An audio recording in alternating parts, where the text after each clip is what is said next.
Oh, let me tell you something. Busting makes me feel good.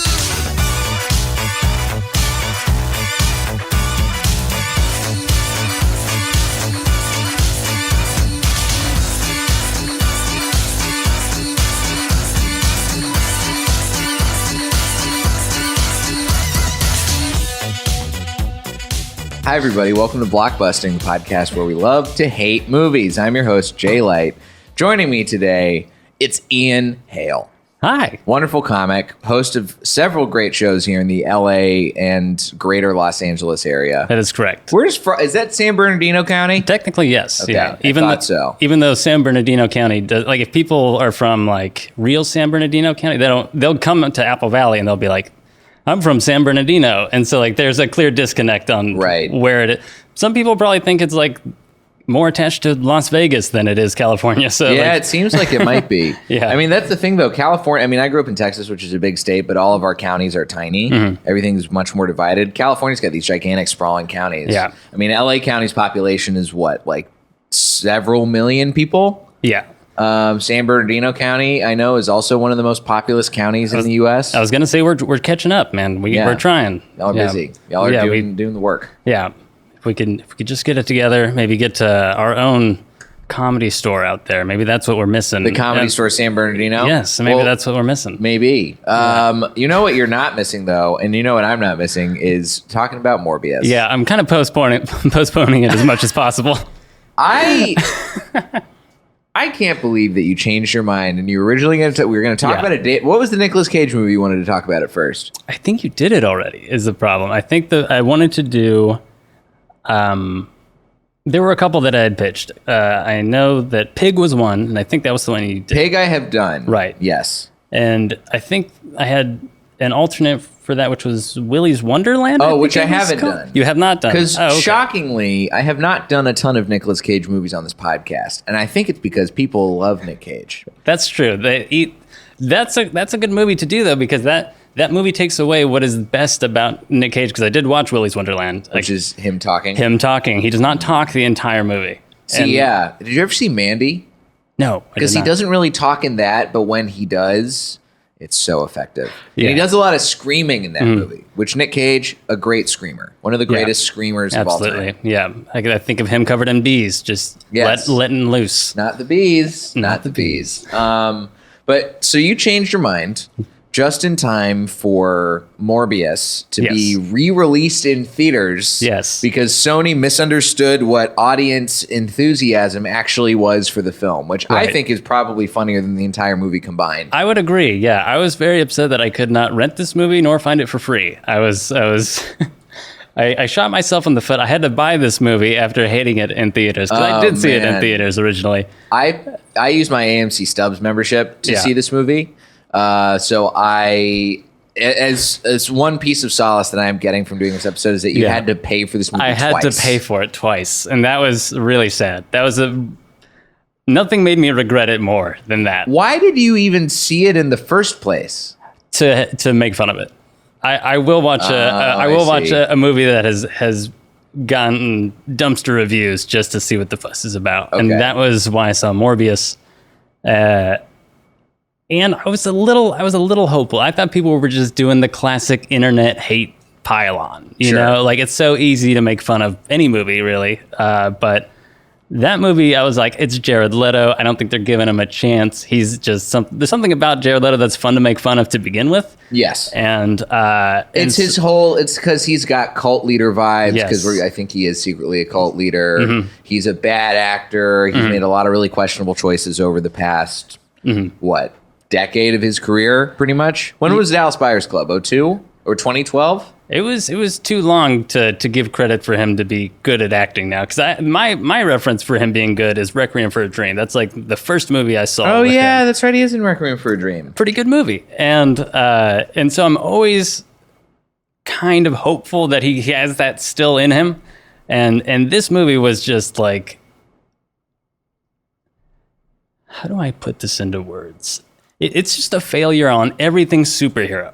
Everything cliche bad about superheroes, they just leaned right into it with no fear whatsoever. Like, The thing that I noticed the most about this movie is that it is not even laughably bad. It's just bad. Yeah. It's so, I think, I'm not a huge superhero movie fan, but I recognize that now it is enough of a genre on its own. Yes. That there are certain things that, signposts, right, that are always going to be hit in a superhero movie. Yes. Especially when you're introducing a new character. Right. There's going to be the origin. There's going to be the introduction of the villain. Right. There's going to be a montage of learning the skills. Right. There's going to be a love interest. Yes. And there's going to be a couple of big action scenes. Right. And some terrible CGI, most likely. And it doesn't have to be. That's the thing. Yeah. It doesn't have to be terrible. No. But it will wind up being terrible in modern day MCU verse. It's this to me is like the biggest thing that separates this from Eternals, which you also did on the podcast. Is that Eternals has things that are visually pleasant to look at in the movie. There's things that look cool. If it doesn't make sense, that's one thing. Sure. There are at least things that look cool. This movie does not look cool. You get to see like a nice vista. You get to see the ocean. Right. You get to see some cool interiors of places. In this, you're looking at labs, a dark jungle. Can we start in the beginning of the movie, which is just like a random jungle cave? And usually in a movie at the beginning, you want to foreshadow something in some way. They never go back to that cave. We never the movie never touches on the thing that it started with, which is like he's in a cave with this weird like group of people with him, and he like cuts his hand, and then bats just go crazy. Yep. And then we titles. never come back to it. It's insane. I have to ask you a question. Yes. Which is an admission on my part, which is that so when I went and saw this, I definitely was falling asleep for the first like 20 to 30 minutes of the movie. I came back. Okay. I remember everything basically from when he's in the lab. His lab that's also a hospital with bats in it? Is that the lab that you're talking about? That's the lab I'm talking about. That scene alone broke me for the rest of the movie. Because at the beginning, they're setting it up, and like we say, it's cliche. They got to do some stuff to get the thing rolling. They show young Morbius being kind of an asshole. I saw this being kind of an asshole to the kid whose real name is Lucian. Yeah, but he calls him Milo, and then he just calls himself Milo for years. Yeah, and it's like what they're clearly going for is that like cute, like poking each other kind of friendship that a lot of people do have. But this is such a bad version of that you don't feel sympathetic to anybody. You're like these people are sick and dying, and I should care about them, but I don't because they're assholes. No. They're both in their own way shitty. But I was on board for that. I'm like, okay, you're setting up the movie, whatever. And then I'm okay with Morbius like decking a kid with a crutch, sure, and trying to beat a kid to death in a courtyard. Yeah. That seemed I'm intrigued by that, sure. right? And you got Jared Harris there. Jared Harris is a good actor. Yes, there's one good Jared cast in this movie. Yeah, of the two, definitely. Two. Just cast Jared Harris twice. Right, yeah. They don't need Jared Leto. They might as well have, because they're kind of the same character, really. Like, there's not a whole lot of... This is supposed to be an anti-hero movie, and there's no redeeming qualities of the hero. They're both... It's more like a story about two villains, that you're just kind of like, one's slightly shittier than the other one, but they're both terrible. I mean, just going back to that lab with the bats in it, I was like, okay, this can't be a hospital because there's wild animals in here. So clearly this is a lab where they do testing. And then like they cut to, I don't know if you fell asleep for this part, they cut to, in that same building, a child who is like hooked up to a life support thing. And Morbius saves the kid by injecting mystery bat juice into the kid. Oh, I don't remember this part. No. I was like dumbfounded because I just wanted the SWAT team to kick in the door and save this little kid that I assume Jared Leto has kidnapped. So Morbius injects a child with the same serum that he injected himself with? I don't know if... No, not that. Not the vampire. It's in the vampire lab. The blood? The synthetic blood? I guess I just saw bats for so long, I assumed that they were connected to everything in this laboratory. But the point I'm trying to make is that Jared Leto, his character, is a bad guy who clearly kidnapped a child. And how did he get the bats into the hospital without anybody noticing, by the way? Right? How do you get a cylinder, like a clock tower worth of bats inside a hospital? Right. and build a giant cylinder through, I would assume, either the entirety of the hospital, like an elevator shaft, or through the basement down several levels into... Right. Is this New York City? Where is this happening? That's also what I have to assume it's New York City because the Daily Bugle pops up at one point. Yeah, and Adrian Toomes is there. Yes. Our boy Vulture, played by Michael Keaton. Right. Yeah. Like, also misused in this movie. It's a shame what happened. I've never seen a more like lazily written. Every Marvel movie has a post-credit scene. It's supposed to be the thing that hooks you into their next project. It's usually just a sales pitch for another movie. Right. And this one was so like you could see like Michael Keaton wanted to just like shrug at the camera and be like, sorry guys, this is the line they gave me.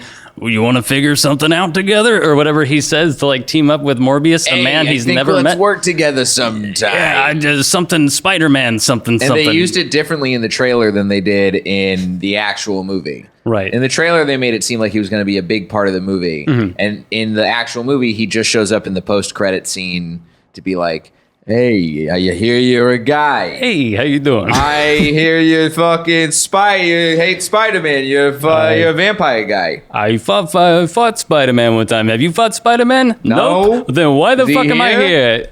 I feel like we could do something cool. We can save the world. We could be bad good guys together. Bad good guys. Good bad guys.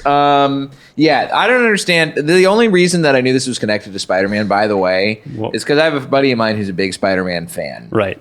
And he told me about Morbius's connection in the Spider-Man universe, and also that he sucks blood out of his hands. He's got little stigmata. Interesting. Like Jesus. Okay. Like Jared Leto, who's also like Jesus. Who is very much like Jesus. Who is the Messiah for his cult. Yes. And he has a little stigmata, apparently, that's how he sucks the blood, and he doesn't go full vampire the way he does in this movie. Mm-hmm. Very strange. Right. I appreciate that they didn't go that route. Sure. But I feel like if they did, it would have been a more interesting movie. I feel like there were so many ways they could have made it an interesting movie. You have... First of all, you have a character in the Spider-Man kind of realm. Why not show Spider-Man? We know, and you saw it's into the what is the Spider-Man movie with all the three one that just came out, No Way Home. That's the one. Yeah. So like in that one, there's like a scene where both Tobey Maguire and the Andrew Garfield admit that they killed people. They don't say it verbatim, but it's implied that they go dark at one point. Yes.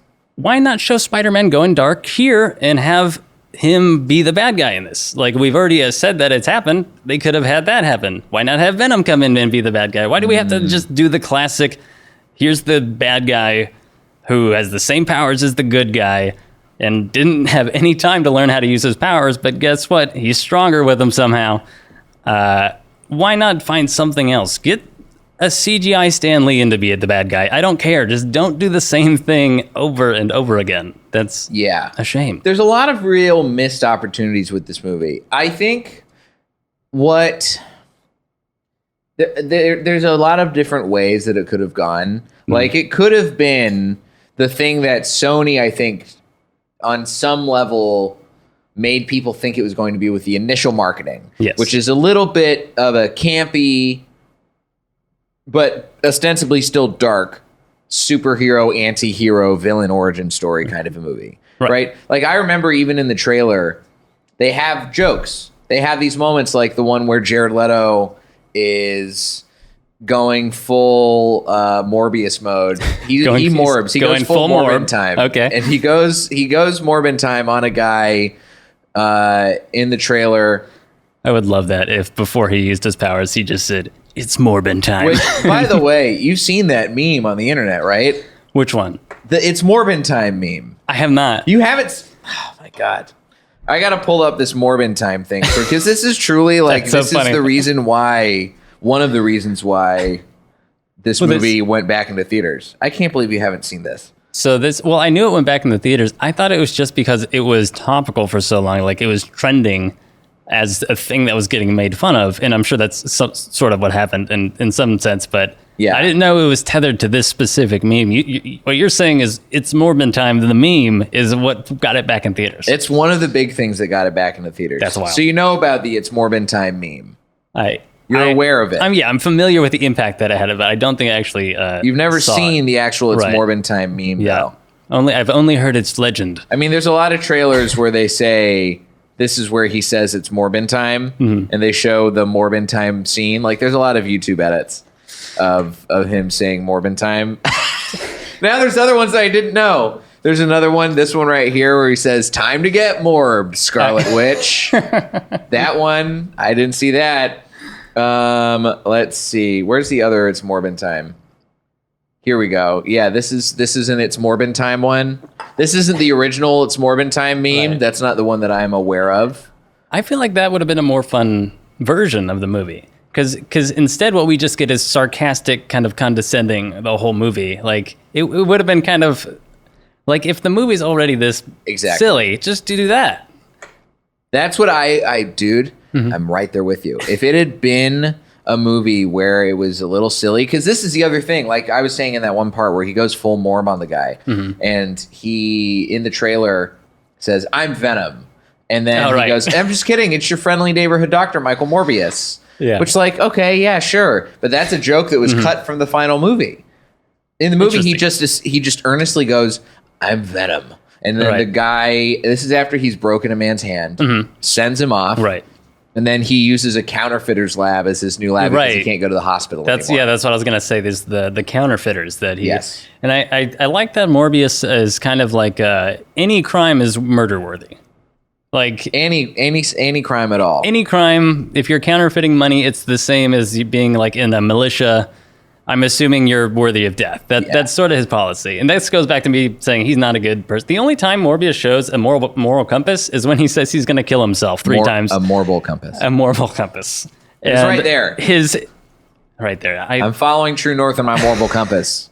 All right. And that's the only time he has one is when he announces multiple times in the movie that he's going to kill himself after he kills his friend. Yes. That's the only time it shows where he actually realizes how bad he is. By the way, let's talk about that friend. So that friend is played by Matt Smith, who is famously, he was a Doctor Who for a number of years. He was also formerly a Marvel villain in Jessica Jones. Is that right? Yes. Okay. And in this... So he's a villain who doesn't exist in the comics at all. Oh, so this is a homemade, Sony brought this to the table. Sony brought this to the table. The guys who wrote this, originally they were going to have somebody else.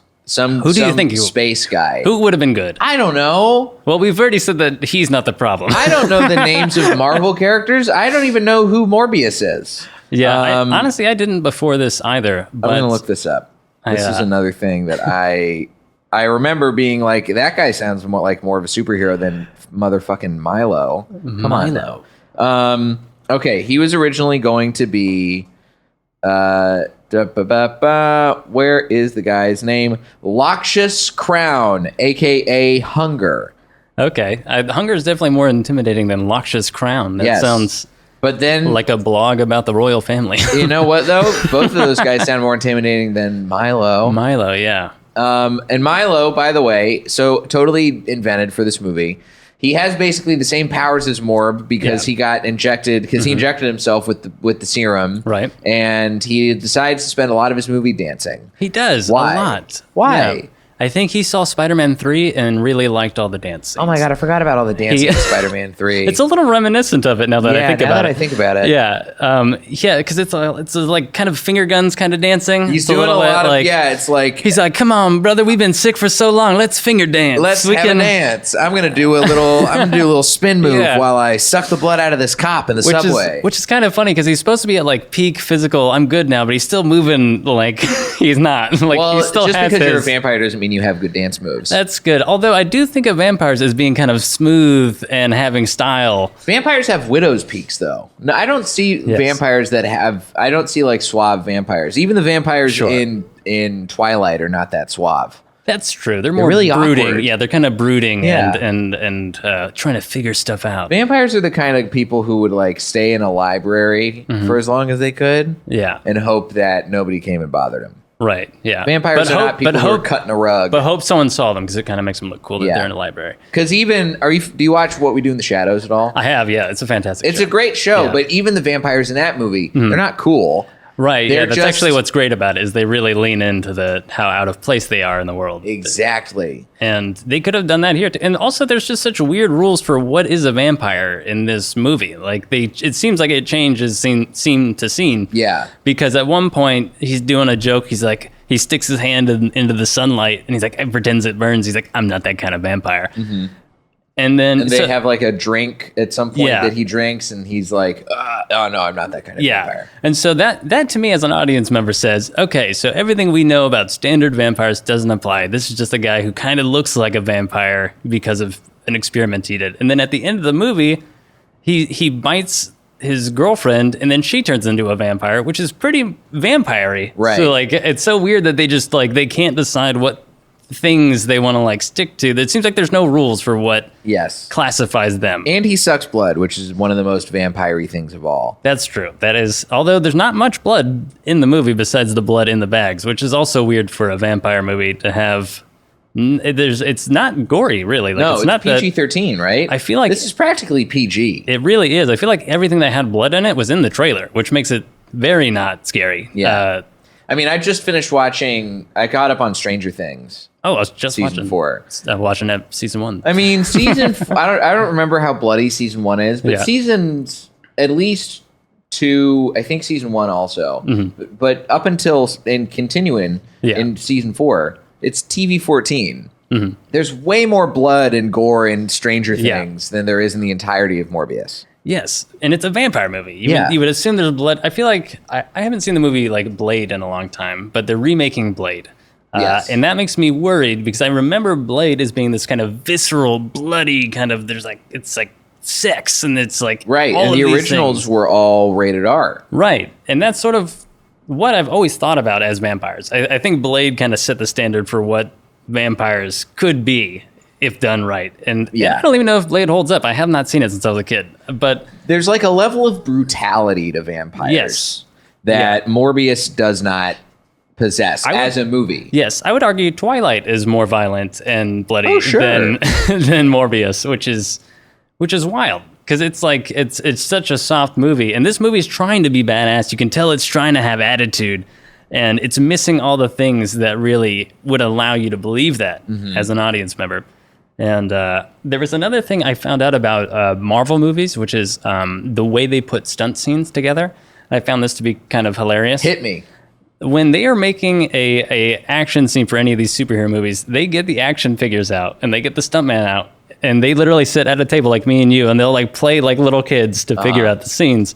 And so I just imagined that happening for this movie as well. I assume it happened for this movie, but I feel like they didn't have like a proper action. I feel like they used a different Jared Leto action figure, like a Dallas Buyers Club. That I feel like that would explain like the tone of all the action in the movie. They got a 30-second to Mars action figure set, and they're going to use that instead. Yeah, that tracks because that's the other thing. The fights were really like one of my big problems also with superhero movies these days is that the fights are largely overcut. Over edited, the fights themselves, you can't see a whole lot of the actual fighting typically. A lot of motion blur. A lot of stuff that's obvious CGI. And in this movie, not only did it have all of those problems, but it doubled down on all of that. So all of the fight scenes, all of the action scenes even, are almost completely incomprehensible. It's like watching an oil painting. Yes. There's this smoky cloud that forms around Morbius whenever he's moving, even when he's not doing something that like it's just lazy. It feels like that's the FX designers being like, I don't even want to animate this piece of shit. Just all right, let's put some smoke in here. Let's paint that on. That'll be fine. That'll be fine. It'll give it some. It reminded me of gravitas. It reminded me of just like I don't know, because there's something about it's like this smoke and it's all dark. It's a lot of times it's like a dark cloud. So he's just leaving like this fat fart behind for us as an audience member to just soak in, and that's what it feels like. This movie's a fart in an elevator. It is. It is a fart in a cave, is what it is. Yeah, in a bat cave. So this movie, by the way, I mean, it got horrible reviews. What was it, 17 on Rotten Tomatoes? Is that what something like that? I know it's got a C+ from CinemaScore, which is higher than I thought it was going to be. Right. Honestly. I figured we were going to be in C or perhaps even D territory. Yeah. But like, We've got some great reviews. Matt Singer from Screen Rant says Morbius is like watching an incompetent juggler throw 6 knives in the air and get stabbed by each of them on the way down.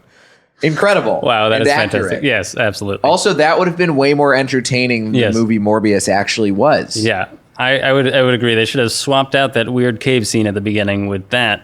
And that should have been the thing that debilitated him instead of his disease. It should have been his origin story were just 9 knives that are still stuck in him. And then we also have like I was saying earlier, so they re-released Morbius literally a week ago into theaters because somebody at Sony totally misunderstood why people were shitting on this movie online and why this movie became a meme. Right. And so they were like, oh, let's make it a meme. Came back into theaters this past weekend. Friday, it made $85,000 at the box office. I thought you were going to say $85. No, I mean that's a really. It's like $85 per screen. That it's in. Yeah. That's maybe what 7 people going to see it. Yeah, and right. That's not even LA prices. LA, that's 4 people going to see it. Yes, that's basically nobody. Maybe 5 people went to go see it, and then one of them asked for a refund. Yeah, and one of them was you, by the sounds of it. I mean, I saw it in San Diego, so I got at least San Diego prices and not LA prices. Yeah. But this is from Scott Mendelson on Forbes. The original release earned $136 million worldwide, including just $74 million domestic on a $75 million budget. It then returned to theaters with the lowest per theater average in the top 20. Morbius is the rare movie that essentially bombed twice at the domestic box office. Which is good. I feel like it deserves that because it's a failure as a superhero movie and a vampire movie. So it deserves to lose twice. It's also a failure. Yeah, it's a failure as a superhero movie. It's a failure as a vampire movie. And it's a failure of, like, even the genre beats that are within it. Like, the romance story. Yes. I don't buy it. The fact that they were, like, boyfriend or girlfriend or at least romantically linked, it felt like it came out of the blue. It did. I wrote down in my notes that it felt like the cops had better chemistry than Jared Leto. Yeah, I would have been more excited to see Al Madrigal and Tyrese Gibson kiss. I absolutely agree. And Jared Leto and his lady friend. Yeah, Adria Arjona or Arjona. I'm not sure, but at this point I could give a fuck less if I ever see her in a movie ever again. Right. Yeah. Because she was really.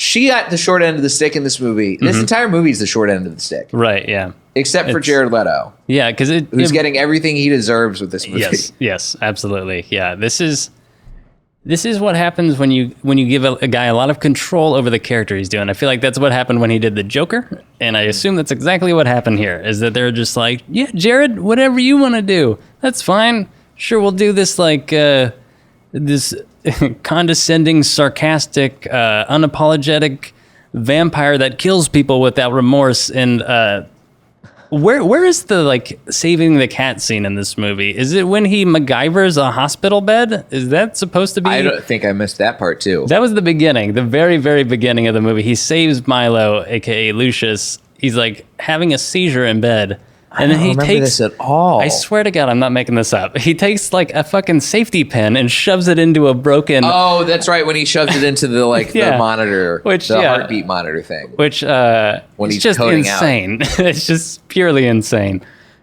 There's so much.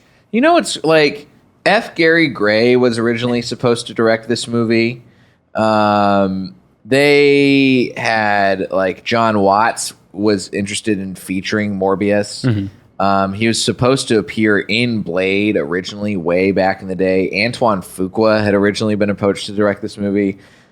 So a lot of people were now. Did they turn it down? They turned it down. Okay. Yeah. They all turned it down. Yeah. Because I mean, this is Antoine Fuqua's direct quote. He expressed interest in taking on the project and said that if he was going to make a film in the superhero genre, he would want to make it something that's closer to what I get excited about. Now, I don't know exactly what that means. I don't know if that means that Antoine Fuqua loves vampires, or if he hates the idea of working with Jared Leto. That's what it sounds like. That's my guess. That seems like the polite, professional Hollywood way to say, I don't want to fucking go anywhere near this guy. Yeah, this guy is a train wreck. And, good on him. He's probably doing something on HBO now that he turned down Morbius. So, yeah, good on probably. him. Good for him. Ian, I am shocked and appalled that you made me watch this movie, and I will never forgive you for this. But I deserve nothing less. I was concerned immediately about our future friendship when I told you we're doing this. Everything's gonna be fine because we trauma bonded over this. We did, absolutely. And I am curious about, like, is there anything that you feel like could fix this movie? Because I don't even think that there's anything worth salvaging. You'd have to start from scratch. Yeah, unfortunately, I feel like it really is. Like, I could say, like, oh yeah, all right, so we replace Jared Leto, and then that seems like, okay, so wait, hang on, now we have to fix the fact that the villain is awful, and then hang on, now we got to fix this romance, and hang on, now we got to change. It's a whole movie. Now it's a whole different movie. So yes, there's nothing to fix this. There's too many staggering problems on top of one another. It's a bad movie. It's a bad movie. Yeah. You feel like I haven't seen Blade. Do you feel like I should see it, or to wash the bad vampire Marvel movie taste out of my mouth? I think you should watch the original Blade. Yeah, I've heard a lot of great things. Because I haven't seen it. I want to watch it again. And I feel like it's one of those movies that's like, it's a seminal movie. A lot of people talk about it. Yeah, absolutely. Everybody loves Wesley Snipes. It's like Titanic for boys. It's yeah. I thought Demolition Man was Titanic for boys. Well, to each their own, I guess. And of course, there is the new Blade coming out with Mahershala Ali I'm assuming at some point in the next couple of years. And the best thing that they could do is learn from Morbius's mistakes. That's their only chance at survival. Because Morbius is basically a how not to do a movie guide for Marvel for the future. They're just like, here's everything we do wrong in one movie. Great point. Let's never do this. Let's never do it ever again. Well, Ian, I can't say that I enjoyed this movie, but I did enjoy this episode about this movie. I did too. And that's really all that matters. I agree. Where can the listeners find you on the internet if they want to chastise you for making me watch Morbius? Oh, well, they could find me on all the social media platforms at Hale Have Mercy. That's my Instagram handle, my Twitter handle, TikTok. I post stand-up clips on there now. I got upcoming shows. I'm supposed to hit the road in the fall. Nice. Stuff's going on. Nice. Go follow Ian. Go check out his stuff. Funny dude. Solid shows. Anytime you see a show that Ian is producing, go check it out, especially if you live... I think you only produce shows in the LA area, as far as I know, or Lancaster areas, Apple Valley, somewhere up in the north. Southern California. That's my... SoCal... It's the place. Yeah. SoCal Local. You can find me at Diet J on Twitter and Instagram, jlightcomedy.com for show dates. If you like the show, go follow us on Blockbusting Pod on all the social medias. And, we have a new YouTube account. We haven't really started using it a whole lot yet. But it's called Blockbusting. I think it's just called Blockbusting Podcast. I got to double check that. Nice. I'll put the link to that in the show notes. We're going to start featuring clips there from the show. So go check it out and subscribe, and that way we can do cool stuff with it. Do that. Yay. Do that. Thank you for looking into your camera, and thank you for doing the show. Thank you so much for having me. I really had so much fun. Yeah. This has been Blockbusting. Go see something good for a change. Bye, not guys. Morbius. Yeah. Bye.